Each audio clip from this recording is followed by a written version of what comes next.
Je prends la parole au nom de la France Insoumise. Je voudrais vous dire que depuis le 7 octobre, la France Insoumise a eu une position très claire sur ce qui se passe en Palestine. On a dit qu'il y avait un problème de répression de l'État israélien. Vous savez que cette semaine, Ébry Caron a fait un discours en montrant les photos d'une enfant, des enfants qui sont tués, assassinés, les femmes et les enfants. On sait qu'Israël a assassiné 230 journalistes pour que personne ne sache ce qui se passe en Palestine et à Gaza. Tous les députés ont montré des enfants assassinés. Dans un silence assourdissant, aucun député, quel que soit le parti politique qui était présent, n'a réagi. Il y a une forme d'obéissance, de silence assourdissant des autres formations politiques où on pourrait attendre un soutien.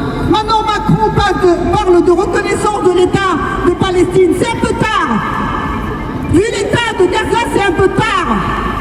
Et ensuite, il y a un bateau américain qui va accoster ce week-end en France avec des armes pour Israël.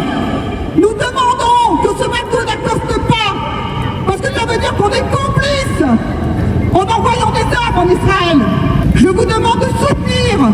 Effectivement, on est là depuis des semaines, depuis 1 an et demi à manifester pour Gaza et pour la Palestine. On restera toujours debout. Et vous pouvez compter sur la France Insoumise pour tenir, même si on est insulté à longueur de journée. Merci.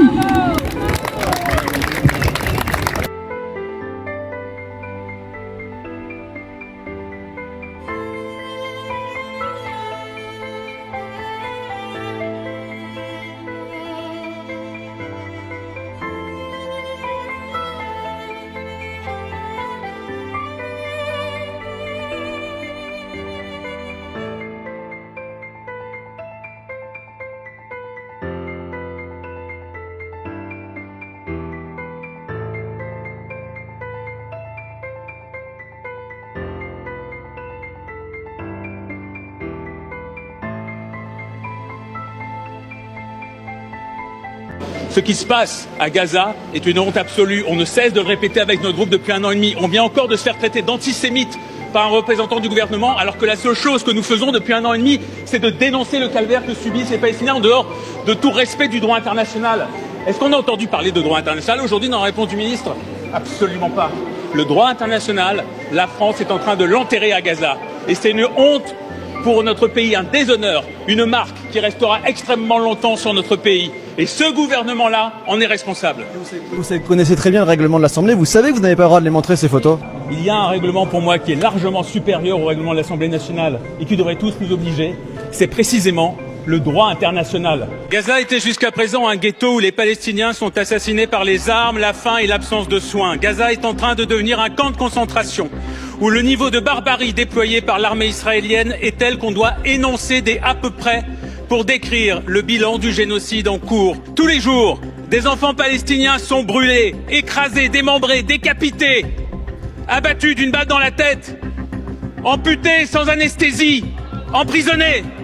Et dans cet hémicycle, les complices sont nombreux. Et s'il y a tant de complices ici, c'est parce que la vie des enfants palestiniens a moins de valeur pour vous que la vie des autres enfants dans le monde.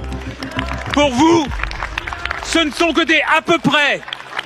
Mais pour nous, ce sont nos enfants. Et comme nos enfants, ils ont un nom, ils ont un visage, et ils ont une vie à vivre. Comme Bissane Al-Hindi, qui a été tué dans son sommeil par un bombardement sur sa tente à Khan Younes dans la nuit du 17 au 18 mars dernier. Regardez ce visage. C'est interdit de brandir des affiches. Regardez tous ces visages autour de moi. Ce sont les visages de notre mauvaise conscience. Vous n'avez plus la parole. Je ne sais pas à qui s'adresser à votre question.